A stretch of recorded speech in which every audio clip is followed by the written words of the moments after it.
Thank you very much, Aisha. It's a pleasure to be here. Um, this is the 51st Earth Day. So the very first Earth Day that we had, it was held in 1970.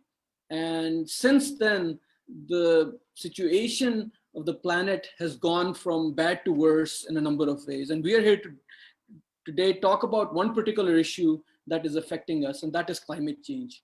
We've got a number of excellent panelists with us. I'll quickly introduce them, and then we'll go to Dr. Abid Suleri for his introductory remarks.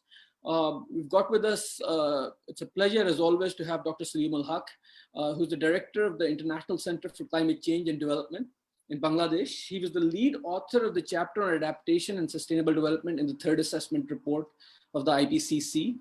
And he was also the lead author of the chapter on adaptation mitigation, the IPCC's fourth assessment report.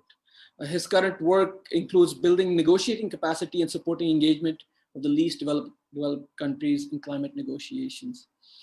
We've got with us Alka Kelkar, who is the director of climate program, World Resources Institute, India. She leads WRI's India's work on climate policy, which aims to support India's pathway to climate resilient low carbon economy through judicious national policies, carbon market mechanisms, and effective implementation in states and cities. Welcome, Alka. We've got with us Dr. Fahad Saeed. Fahad Saeed is a part of the climate analytics science team based in Berlin. He works with the development and maintenance of a database structure for climate data, including general circulation models and climate impact and socioeconomic data. He has co-authored numerous peer-reviewed scientific publications on the issue of climate change. Thank you, Fahad, for being with us. I'll now give it to Dr. Abid Suleri, who's the executive director of the SDPI, to say a few welcoming remarks on this issue. Thank you. Thank you, Imran. Good afternoon, good morning, good evening, ladies and gentlemen, depending where you are based and have logged in, are following us on Facebook Live and our web TV live, our live stream. As Imran mentioned, today is a very important Earth Day, the Planet Day, but not only it is important that it is the golden jubilee of celebrating Earth Day. This Earth Day has, like last year, has now come up in a very uncertain year, a year of a pandemic. That is the third wave is still very much haunting us, and especially the colleague from Delhi who has joined us, Alka. We show our solidarity, and we hope that COVID spread did get contained in India. I'm very delighted to welcome Dr. Salim Ul-Haq, who has actually taught many of us in South Asia to follow climate change negotiation and to actually work on, inspired us to work on climate change. And our very own Dr. Fahad Saeed, who is now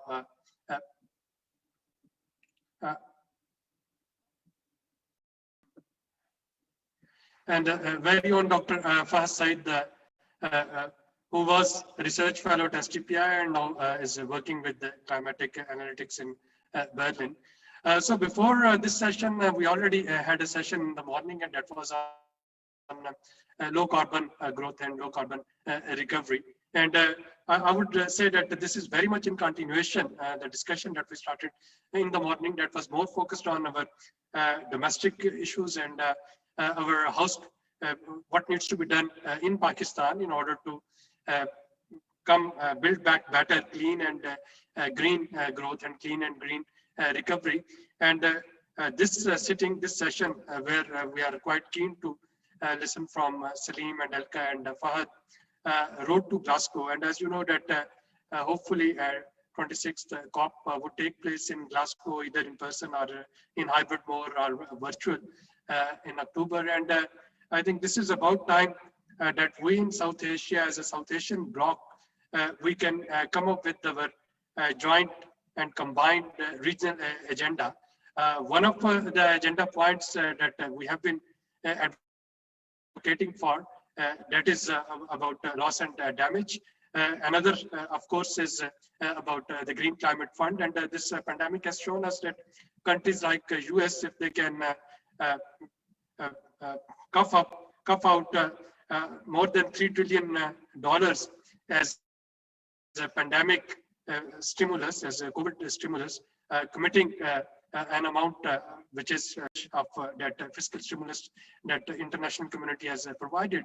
$100 billion is not a big deal, but it is all about our preparedness, how we sitting in developing world, we prepare our case, and it's all about making the developed world and the most polluting and emitting world realize that how their GDP growth and how their progress they have affected us, and we are still lagging behind and trailing behind. So Road to Glasgow is about coming up with our own very own indigenous agenda that we, the developing countries, and especially the South Asian bloc, should present in Glasgow for a cleaner and a greener planet and for a clean and green recovery. And I very much look forward to learn from the three esteemed panelists. Over to you, Dr. Imran.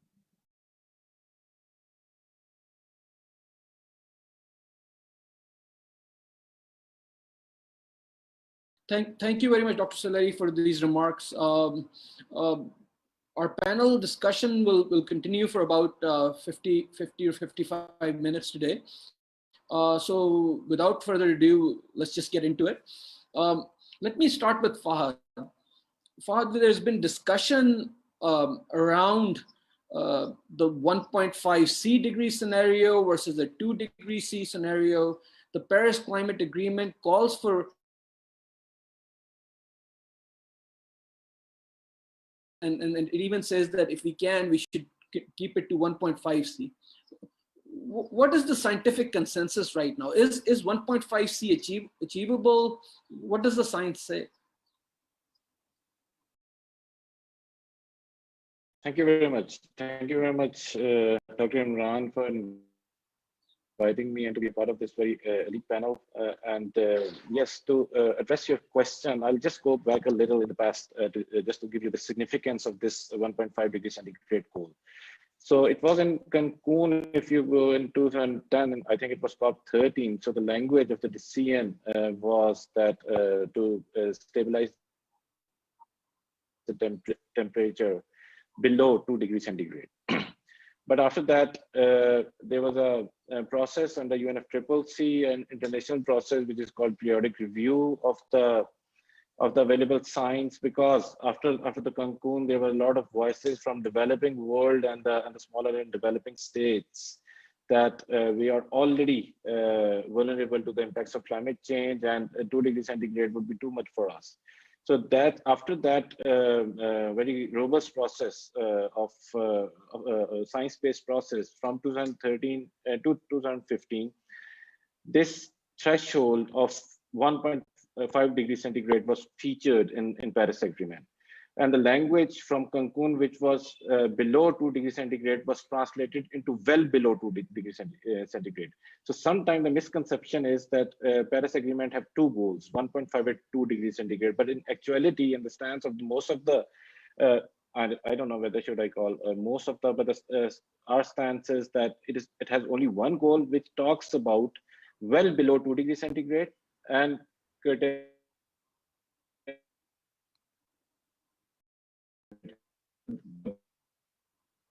unfortunately in the media, even if one of the year goes above 1.5 degrees level. Fahad, I think you're breaking up, so may I please request you to kindly turn your video however, on? That might make it better. About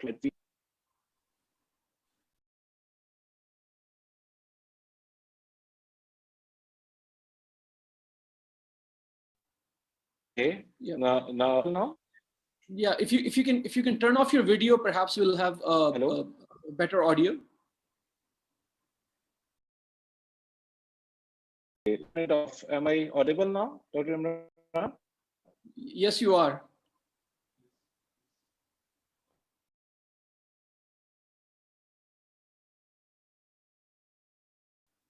Okay, I think we've lost. Okay, Fahad, are you there?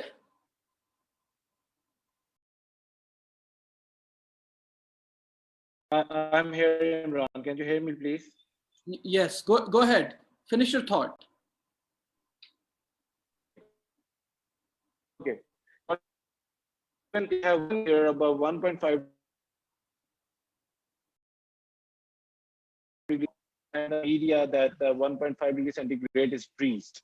But I would like to emphasize here that climate, when we talk about climate, we talk about 20 years mean average. So which means that the variability in the climate, we sometimes will see 1.5 degree centigrade temperature going above 1.5 degree centigrade. So it doesn't mean that the 1.5 degree centigrade is the limit is breached.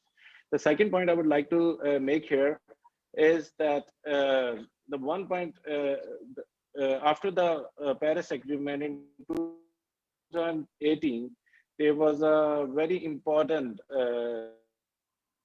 report published on climate change. One point report based on the state of the art science, the scientists came up with the conclusion that if we keep on emitting the way we have been committing in the last 10 years, we will reach the 1.5 degrees centigrade target between 2030 and 2050. And it is very clear that we, based on the current level of emission, we have not been committed to 1.5. So, but of course, it needs a lot of climate action. Also in the 1.5 special report, it is mentioned, it is noted that in order to achieve the 1.5 degree centigrade limit, we have to reduce the emission by 50% by 2030 as compared to 2010 level. And we have to reach net zero by 2050. If we miss those goals, then we will go into the problem of overshooting, a temporary overshooting from 1.5 degrees centigrade, and then we would have to implement or go for carbon dioxide negative, like CDR option, carbon dioxide removal method technologies, which is itself is more expensive. Right. So Okay. again, want to emphasize that we have not taken stringent climate action, and every day counts, every year counts. Thank you. Right. Thank you for that, for elaborating on this point and giving us the background. So it's also a good segue to move to Alka now. So Fahad mentioned, getting to net zero, and there have been plans, whereby we're talking about the countries coming up with their plans till 2050, 2060, where they're thinking about going carbon neutral. So please, if you can expand on this, what do we mean when we talk about net neutrality or carbon neutrality? And then you've recently written an article in this regard, focusing on India. If you can elaborate on that as well. Thank you. Sure. Thank you so much, Imran. So I just wanted to start by sort of expressing my appreciation to all of you. And yes, today is Earth Day, but we're really not able to celebrate it in India. It's a very dire situation and almost every family is affected. So it just goes to show that the kinds of concerns that we have about the climate crisis, this year 2020 has been, as the WMO just pointed out, a year where India and Pakistan had an unprecedentedly widespread locust attack. We had a majorly powerful cyclone in India, which was more intense because the ocean was warmer than ever before. And then we have this pandemic, which we're all facing. So it's a particularly tough year and a tough Earth Day on which to face what needs to happen. To answer your question and to sort of continue from where Fahad left in terms of net zero, the Paris Agreement, as he very rightly pointed out, spoke about how a range between 1.5 degrees Celsius to 2 degrees Celsius by the end of the century is what we feel is relatively safe. In order to get there, we need to have a certain trajectory of reducing global emissions. The UNEP emissions gap report, which came out in 2020, showed that because of the pandemic, because of all the lockdowns and economic downturn that happened, emissions worldwide fell by 7% in just that 1 year. But that 7% reduction needs to happen every year going forward if we want to meet that 1.5 degrees. And obviously, we don't want to meet that 7% by a pandemic type of situation. We want to meet it while also flourishing, having prosperity, having better health for all our citizens. So it's a massive challenge. In terms of what the Paris Agreement asks countries to do, it asks countries to submit two things: short-term plans called NDCs and long-term plans called long-term strategies. Net zero is like a special case of a long-term strategy. And while the focus very rightly today is on what the US will announce for its net zero target by 2050, and what the UK and the EU are already enshrining into law as their net zero target for 2050. For countries like India and Pakistan and Bangladesh, it's a slightly different way of thinking. We are not decarbonizing infrastructure that we have already built. We are not switching away from high carbon energy sources to low carbon energy sources. Our challenge is to actually create low carbon energy sources. Our challenge is to build public transport and low carbon infrastructure. So net zero becomes a very different kind of imagination for us of a new type of economy, of a new type of development pathway that none of these Western countries have taken before. So that is really the kind of challenge for our countries, that while we know that there will be significant socio-economic benefits for us, there will also be upfront costs, and there will be a need for technologies that currently are prohibitively expensive. So we need technology partnerships in order to bring down the cost of these technologies so that we can actually rely on them going forward. I'll give a couple of small examples just to illustrate what I'm saying. In India, the power sector already has pretty ambitious plans to expand to 60% renewables by 2030. But for the net zero scenario, we need this to become 90% or more from solar and wind. So clearly this means a lot of battery storage, which needs to become cheaper. In industry, for example, we don't have ways of making cement and steel that don't involve using large amounts of fossil fuels. We need to start figuring out how to build a supply chain for cheap hydrogen that is produced from renewable energy. This is a massive exercise that no country has undertaken before. So definitely these are the kinds of issues that our countries need to sort of tackle together.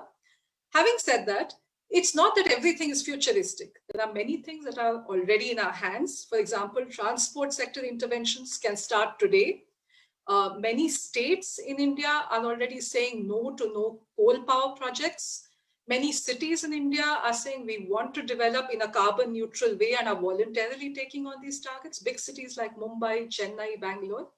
So I think going forward, as we look at today's Earth Day and the Earth Day Summit that the US is convening today, this is a time not for international pressure, but for international solidarity. And this net zero target can provide a long-term signal from all countries of the world, whichever target year they choose, but a long-term signal that we are all in this together and we want to drive down the costs of climate solutions. Let me just pause there and I'll be happy to answer further questions that you may have.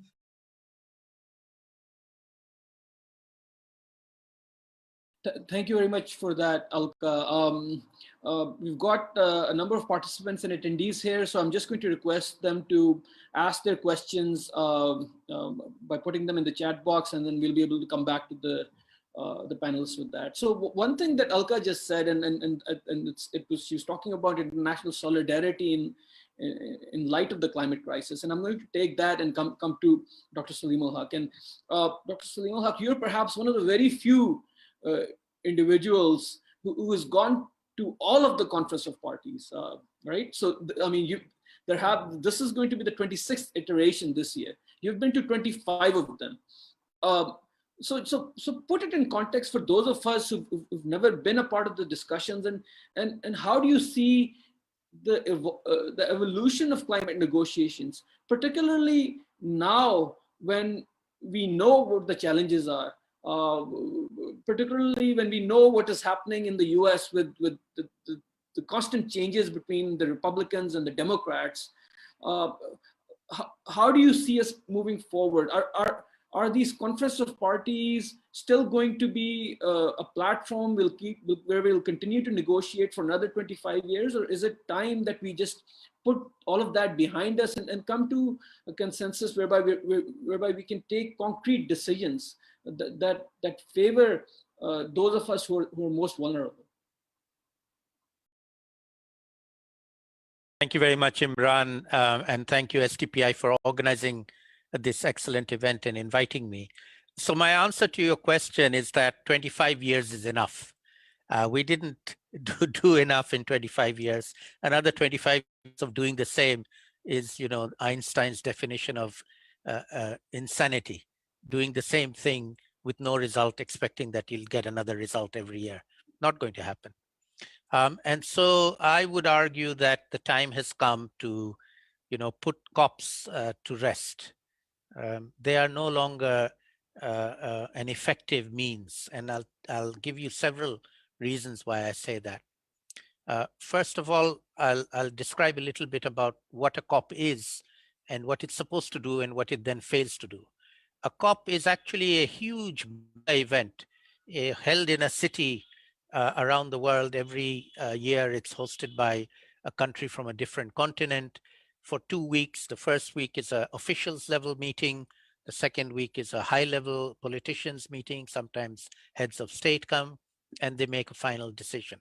In theory, the government officials who are the negotiators have 2 weeks. They start on a Monday. They go on week 1 and then week 2 until Friday of second week, which is 12 full working days, to finish their negotiations. But in the last few years, they never finish. 12 whole days of negotiations, and Friday evening comes of the second week, haven't finished. Then they go on all night Friday, haven't finished. All night Saturday, haven't finished. This is what happened in Madrid. We went into Sunday afternoon before we finally finished. And even then, we didn't finish everything. There were a number of items that were not resolved, and they are going to COP26. Now, one of the consequences of that is that many of the poorest countries with whom I work, they cannot stay on for the 2 extra days. The government officials, they bought a ticket, they have DSA to stay until the Friday. They're supposed to fly out Friday night or Saturday morning. They can't stay on for the 2 extra days. So most of my delegation, I advise the least developed countries negotiators in the negotiation. Most of them had to leave. They were not there in COP. In fact, one of the lessons I've learned over 25 years of COP is I never buy my ticket on the Saturday. I buy my return ticket on Sunday because it's going to go over time. And I know it's going to go over time. If it doesn't go over time for some reason, then I have Saturday in hand and I can go and be a tourist and see the city that I've been in for the last 2 weeks and no time to see the city. But it doesn't happen. Every time it stays on, it goes on extra time. And this is deliberate, deliberate. It could have finished 2 days earlier on time, but many countries don't finish it because they don't want these countries to be there at the end. And when these countries' delegates go home and they find out the final result of the COP, what do they see? The things they had been fighting for 2 weeks have disappeared because they weren't there to defend them in the end. So the way it's done is a very, very inequitable format. Even though in theory, all countries are represented, all countries are able to put their voices, the way it was conducted has actually defeated that purpose. So it's not really fit for purpose, even at the best of times. The second reason I will say is that the core negotiators are from governments. The rest of us who go as observers, I go as an observer, we go to network. We do side events and meetings, and Greta Thunberg goes on a big march in the city. We all go on the march. These are all nice things, but none of them are essential. The countries can meet, they can talk. During the COVID-19 crisis, they have been meeting. We all have permanent representatives in New York at the UN headquarters. They are meeting every day. They are having their meetings in New York. We have a big UN delegation in Geneva at the Geneva headquarters. That is the headquarters of many UN agencies. They are meeting every day in the COVID. There's a UNEP headquarters in Nairobi. We have delegations in Nairobi. They are meeting every day, and they have not postponed because of COVID. They are carrying on. Only COP26 got postponed because of COVID. And to me, the postponement was the biggest mistake, because climate change didn't take a year off. The UK decided to take a year to hold COP26 a year later. Just because they can't hold it on time and they can't hold it doesn't mean that climate change can't be addressed. Climate change is waiting. It hasn't waited. In fact, it's happened during the 12 months of the postponement of COP26 from November 2020 to November 2021. I'm going to argue that climate change happened during this period. We crossed the threshold of moving into a climate change world. As we just heard from Fahad, the scientific community is now able to attribute impacts of climate change because of the temperature rise that has already been made by human-induced emissions of greenhouse gases. And I'll give you one example from our part of the world here. We got hit by super cyclone Amphan in May of last year. Super cyclones have happened in past decades, and they have killed tens of thousands of people. In this case, it became a super cyclone while it was in the Bay of Bengal, because the sea surface temperature of the Bay of Bengal was 2 degrees above normal. And it hit Kolkata in West Bengal, and then it hit Bangladesh. Fortunately, we have a very, very good cyclone warning and evacuation system. We evacuated more than 3 million people. The death rate came down to a few dozens only, and that was mainly fishermen who were out at sea, didn't get back to land in time. But nevertheless, it caused a lot of damage, and there are victims of Amphan today who are still living on embankments because they can't go home. Either their homes were destroyed or their land has been salinized by the seawater. So the loss and damage from human-induced climate change is a reality, and it has happened in the period when the COP has been postponed. So to me, first of all, the COP postponement was a big mistake. Secondly, not holding talks by some means, whether we do it virtually or we do it in New York, in locations where the countries are represented, has been a big mistake. You know, the postponement and in going forward with COPs, who knows when we'll have a normal COP. Even now, we don't know if we'll be able to go to Glasgow. The UK government, you know, is putting on a brave face, saying they'll have a in-person COP. Very, very doubtful whether they can get a in-person COP with everybody there. They can get some people there, but they're not going to be able to get everybody there. I'll stop there for now. Thank you, Dr. Salim. I'm going to come to Fahad and ask him about his recent work on heat waves. And you've just mentioned the super typhoon. And in Pakistan, we're beginning to see these extreme heat waves in our cities, and that's impacting us. And Fahad's just written an interesting article, scientific in a journal, and I'm going to ask him to elaborate on that. But let me come back to you, Dr. Salim, and ask you about this Biden summit that is happening. It's happening today and tomorrow, as Alka alluded to. How do you, John Kerry was in India, then he was in Bangladesh as well, and right before the summit. Do you foresee any kind of improvement vis-a-vis climate negotiations in terms of whether we can have an aggressive stance in a collective manner to address this challenge, given that the Biden administration has taken this initiative? Absolutely. So I am extremely heartened by the Biden presidency, the Biden initiative on taking climate seriously, both domestically and internationally, by the appointment of John Kerry, who was Obama's Secretary of State and negotiated the Paris Agreement on behalf of President Obama, knows the issue very well. And as you just mentioned, visited our region. He visited India and Bangladesh while he was in Dhaka for just a few hours to hand over the invitation to our Prime Minister to join the Biden summit, which is going to take place later today, which he has accepted. I had the opportunity to meet him at the lunch hosted by our foreign minister in Dhaka when he was here, and to ask him a question about loss and damage. I must say I was a bit disappointed by his answer. So let me elaborate a little bit. The fact that Biden wants to take climate change seriously is very welcome, but actions are going to speak louder than words. Words are good, but actions are better, and we will judge him by the actions that he takes, both in terms of reducing the greenhouse gas emissions in the United States.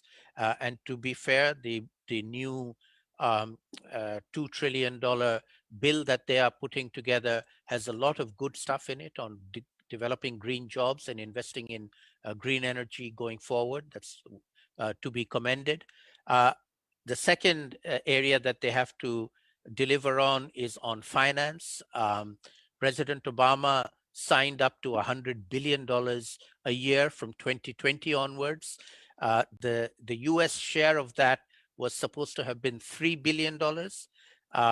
Obama, in fact, Obama paid 1 billion of that before he left office. In fact, $500 million was one of the last things he did on the last day of his term in office before Mr. Trump arrived in the White House after being inaugurated. Obama signed a $500 million contribution to the Green Climate Fund. But then, as we all expected, Mr. Trump stopped everything. So the US has not made any further contribution. Now, so the Biden administration now has a $2 billion deficit for 2020 to make up if they want to have any credibility, and another 3 billion plus for 2021, because this is 100 billion a year, not just for 2020. And so we shall see where he lands on that. The recent announcements of the numbers has not reached that number, by the way. So, 2 billion deficit and 3 billion extra for 2021 is what we expect him, just simply to fulfill the Obama pledge, not even the Biden extra pledge. And then the final point, where I think the test of the Biden presidency and the Biden commitment will be felt, is this issue of loss and damage. As I mentioned, I spoke about this to John Kerry. John Kerry talked as if we were in 2015. Okay, it's an issue, but we really can't do this. We'll give you money for adaptation and resilience, but not loss and damage. This is 2021, not 2015. All right. And the Biden administration, the Democratic administration, are rejoining not where they left off. They're rejoining a long way behind. And the reason why we are behind is the United States government put us behind. For the last 4 years, the government of the United States caused us to go backwards. And we are now in a much worse position because of that government of the United States. Now, it's Trump administration, we accept that, but it's the government of the United States. And so the government of the United States has a lot of catching up to do and a lot of acceptance of reality to do before it can claim any form of leadership. And so, he's doing a leaders forum, very good. Let us see what they come up with, positive initiative, but the US does not get a free pass because they just, declare themselves to be a leader does not make them a leader. And we shall see, we will have to test them to see whether they are really, truly capable of becoming a true leader. Right. Thank you, Dr. Salim, for contextualizing this. And then even if the US does come up with the $2 billion, that's not going to be nearly enough to cater to the needs that we have. And it's a drop in the bucket, and we definitely need to move beyond whatever is committed and have them commit more. Fahad, I'm going to come to you and ask you to elaborate on this on your recent research about heat waves. And it doesn't focused solely on Pakistan. It talks about Bangladesh and India as well. So talk about how heat waves will be impacting us in the future. And they have already started to impact us. Imran, thanks for giving me the floor once again. And sorry that I missed some of the discussion which were happening earlier in the event, but I would like to share my voice with Dr. Salim al-Haq on saying that we appreciate the initiative of Biden administration on the way they have now started taking this issue of climate change seriously. And yesterday there was a report in Washington Post which says that Biden is gonna announce a 50% reduction in US greenhouse gas emission or carbon emissions as compared to 2010 levels by 2030.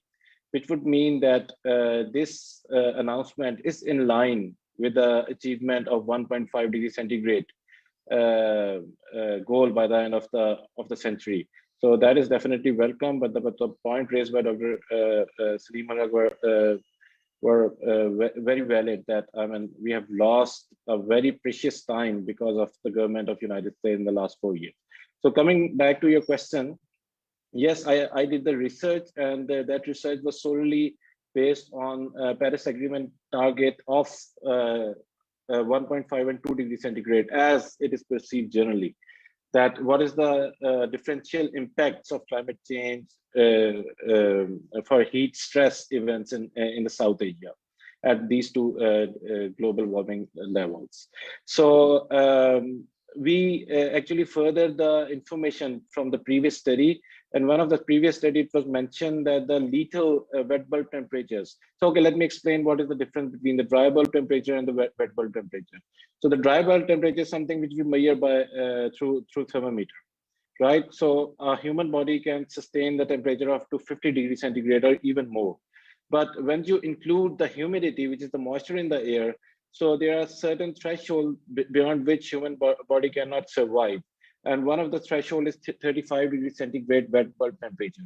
So at this temperature, without artificial cooling, a human body cannot survive. And what we have seen that in some parts of the South Asia, at current level of warming, which is around 1 degree centigrade, this threshold has been breached several times of 35 degrees centigrade. And that is already reflected in some of the fatalities which we have witnessed in South Asia at those high temperature. And you also have to keep in mind that the people here are naturally acclimatized to such high temperature. And when you see people dying in Mumbai, in Kolkata, in Karachi because of these heat stress events, so it is throwing a caution to the winds actually. And so the point is we are already vulnerable, and our limits to adaptation have been breached at the current level of warming. But what we have noticed that at 1.5 degrees centigrade, that's the scenario is going to worsen at 1.5 degrees centigrade. So already we are vulnerable, we are poor, we are less resilient at 1 degree centigrade, but at 1.5 degrees centigrade, the scenario will go bleak. But if you compare the 1.5 scenario with a 2 degree C scenario, we still have a lot of benefits by keeping the temperature to 1.5 degrees centigrade, because at 2 degrees centigrade, the people exposed to these extreme events, the lethal events, will double. So, I mean, you can imagine that from our context, from the South Asian context, we already have this problem that at one hand, we want to achieve the SDGs, we have to take people out of poverty. But on the other hand, we cannot afford to go down the road of for example, dirty coal or dirty fuels, because it is in our best of interest to keep temperature to 1.5 degrees centigrade. So on the point of loss and damage, so I have another study which looked at the Muslim pilgrimage to Makkah at 1.5 versus 2 degrees centigrade. And what I have found that there will be non-economic loss and damage specifically to Muslim world if the temperature keep on rising the way they are doing right now, and the pilgrims may be susceptible to heat waves, heat stroke, which can be lethal as well. So I stop here. Right. So definitely a very important warning that you've given. And then what you're saying is that at this time, even though the temperatures, I think the global temperature rise compared to the pre-industrial era we are about 1.1 or 1.2 degrees centigrade mark. 1.5 centigrade, it will definitely impact us more, but it's still, if we continue and if we hit 2, it's going to worsen. So better to keep it at 1.5 and then not think about going to 2, because as things worsen, it will worsen the impact on those of us who are most vulnerable. Thank you for that, Fahad. Let me come back to Alka now. And Alka, so we've talked about global responses vis-a-vis climate mitigation, the science behind whatever's happening. But at the end of the day, our response has to be local, right? So it is going to be the state governments, the provincial governments, the cities, the districts that will really have to deal with these challenges. How is India doing it? Are you seeing any good examples that can perhaps be utilized by the rest of us in South Asia? Thank you so much, Imran. I think you've absolutely hit the nail on the head, which is that while the science talks about the global perspective, and while countries make pledges at a national scale, the implementation needs to happen at a sectoral or local scale. And as I think one of the questions in the Q&A box says, finally to understand and individuals need to be supported in making changes. So I think that is definitely crucial. I'll give a few examples of how India is doing this at the state level. So, for example, many Indian states now have targets for electric vehicles. There aren't targets at a national level, but state by state, there are targets. And the reason is not climate change. The reason is because of growing congestion and air pollution in our cities. We need to provide mobility to people so that they can access education and employment opportunities. And prices of petrol and diesel are expensive. So there is definitely a kind of move among states. And we're not talking about cars, we're talking about electric buses, so public transport. We're talking about electric two-wheelers or electric bicycles or even electric rickshaws to provide sustainable mobility to the masses. As we do this kind of target also needs to be supported by a creation of domestic manufacturing capacity. So the kinds of batteries that need to be swapped for two-wheelers, those should be produced in-house, giving rise to new green jobs.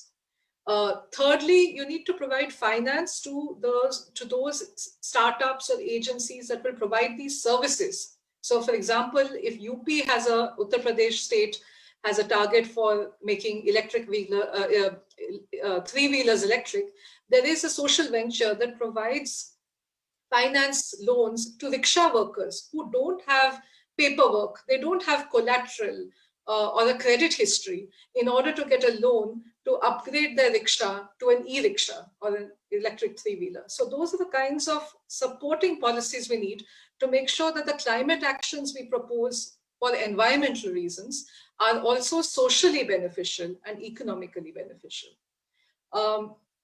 The second example I wanted to give was at the city or district or village scale. Actually, here India has a lot to learn from Bangladesh and Nepal and Bhutan, who for a long time have had things like local area plans of action, where every community, every local jurisdiction has got together and identified its priorities and its strategies, taking as much as possible of the population, making them involved. In India, things are still tend to be a little top-down. There are models that we follow, like the Global Covenant of Mayors, where city mayors from around the world commit on behalf of their cities to adopt very ambitious climate targets.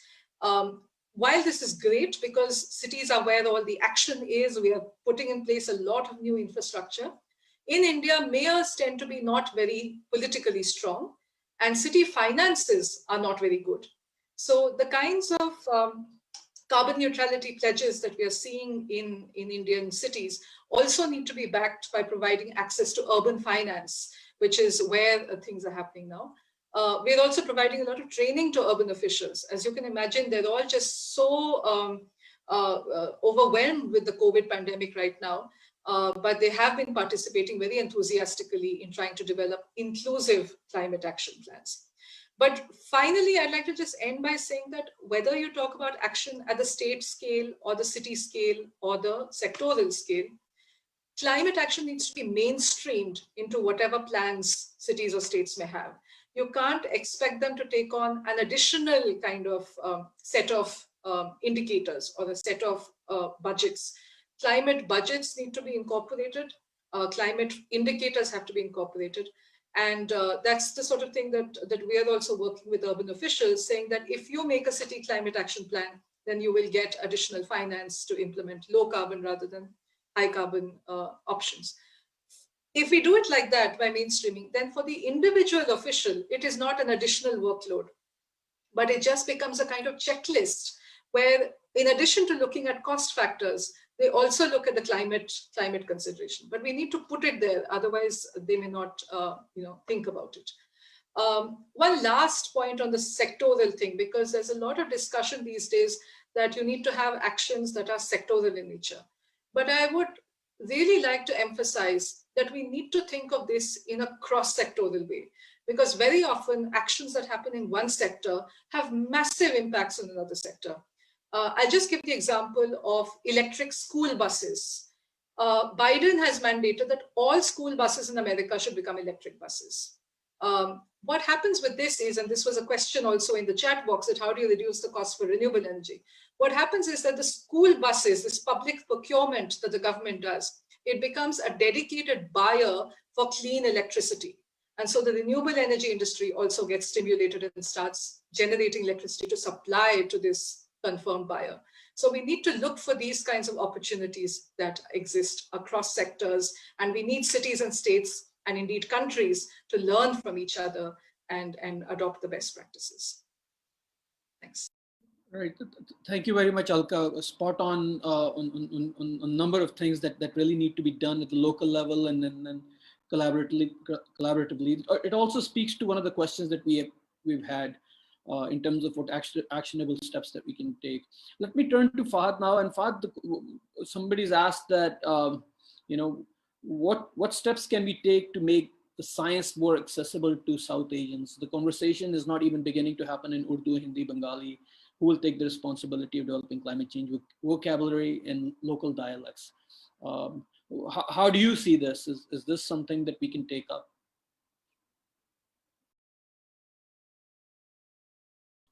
Dr. Imran, is it a question for me? Because there was a distortion when you were speaking. Yes. So the question is, how can we make the science more accessible to the local communities and to have it come to the local communities in their own local languages so they can relate to it? Is this possible?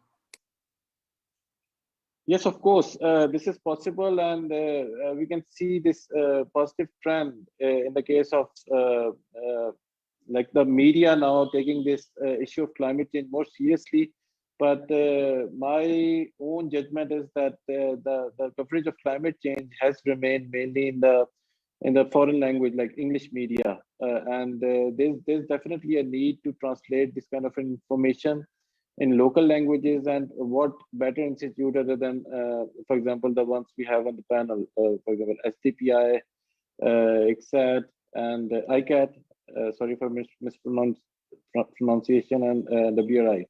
So I mean, such institute can take the lead to translate this information and to raise the public awareness about this.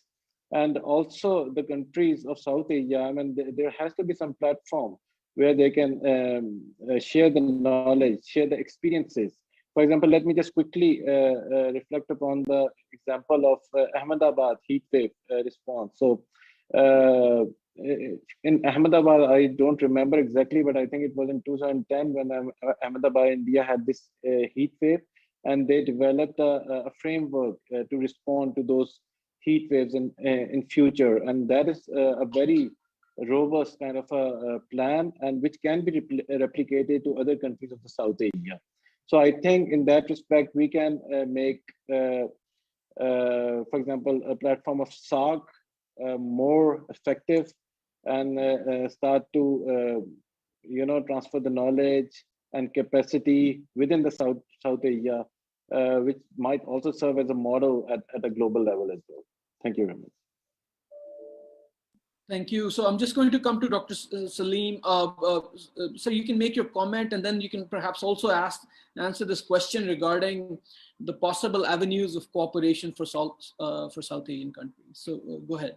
Great. Thank you very much. So I'll pick up on that. I think in the South Asia region, we have multiple opportunities. There is the official governmental association, the SAARC countries. They do have a climate action plan under SAARC. SAARC itself is not the most effective of regional organizations, but we should certainly support them and help them. We also have a network of NGOs called the Climate Action Network South Asia, which we all belong to. That's actually one of the best regional networks of CANSA, the CAN global network. There are many things we can do there, and I think heat waves are a particularly important one that is emerging as a high priority for all of us to join forces on. And then the third arena, I would say, as think tanks and research institutes. In Bangladesh, we have set up a platform called Gobeshana, which is a Bangla word for research, where we brought together more than 50 universities and research think tanks who are working on different aspects of climate change. And we meet together regularly every month on our research work. And then every January, every year, we have a big conference, which used to be a national conference. And then this year, we made it into an international conference by going online. And the focus of our work is very much on what we call locally led adaptation, working at the local level, and to respond to Ulka's very correct observation that climate change is no longer something that needs to be treated separately. It needs to be integrated and mainstreamed into everything we do. And that is something where Bangladesh, I would say, is way ahead of many other countries. The national budget of Bangladesh now allocates 8% of the budget to tackle climate change across 25 ministries. The ministries have to come up with their climate budgets, and the finance minister gives them the money to do that because it's an important thing for the country to do. And every ministry now has to figure out how to do that. Similarly, NGOs, civil society, private sector, everybody now realizes it. And media plays a very big role to answer the question about reaching the media. They don't read scientific papers and they don't understand all these terminologies, but they know the reality of climate change. They face it day in, day out. So it's not impossible to discuss it and engage with them on this issue. Everybody needs to play a part. Everybody needs to understand. Everybody needs to be taking action. And in this region, we have a great opportunity for collaborating amongst ourselves and then expanding that collaboration amongst many other actors and stakeholders. I must apologize. I'm going to have to rush off for another meeting, which I am hosting, and people are waiting already. But thank you very much for inviting me. Thank you so much, Dr. Salim. Thank you. I'll say goodbye. Thank you. So we're about to end as well. And so I'm just going to come to Fahad and then Alka for their last words. Any kind of recommendations that you think that we can take up as to the discussion that we've been having thus far? Any points that you'd like to make? So just very briefly, Fahad, and then we'll come to Alka.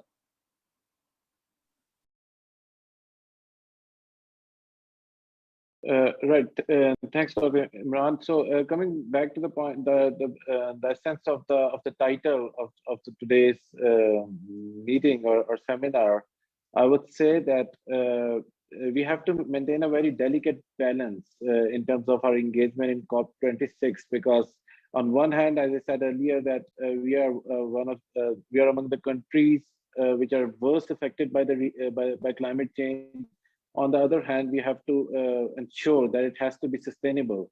Whatever we do in the future, it has to be sustainable, and we have to ensure to eliminate the people out of the poverty levels. So for us, it is very important to join the voices for early and ambitious climate action, as well as also to lobby for the things like transfer of technology, capacity building, and climate finance, and so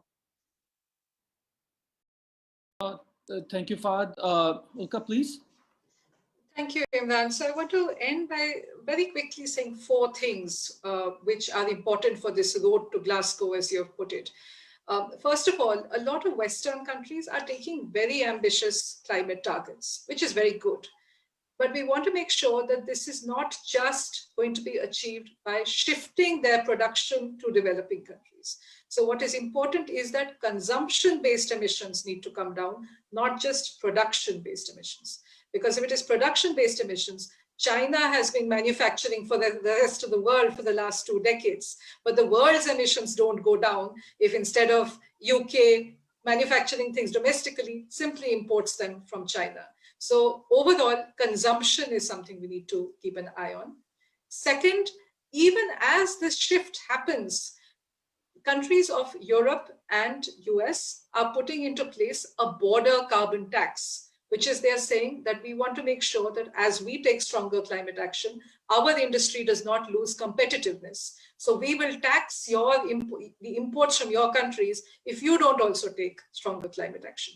So this is not just going to be decided in the climate negotiations. There's going to be a lot of trade and business talks that will need to happen, and industry in our countries will have to be very proactive.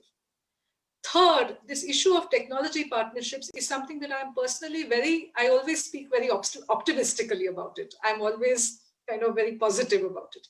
But as the issues with the vaccines have shown this year, technology partnerships don't happen automatically.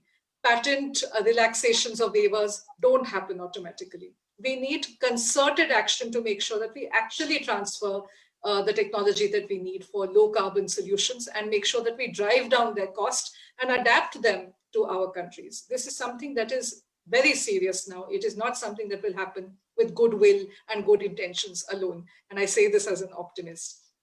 And finally, in anything that we as climate researchers, environmental activists do, we must keep in mind the social aspect. In the West, there's been a lot of talk now of just transition, which is that as we phase out fossil fuels, what will happen to those people who will lose their jobs as a result, coal miners or petroleum refinery workers? In countries like ours, we are hoping that new green jobs will be created, but we want to make sure that they are just as accessible to women as to men.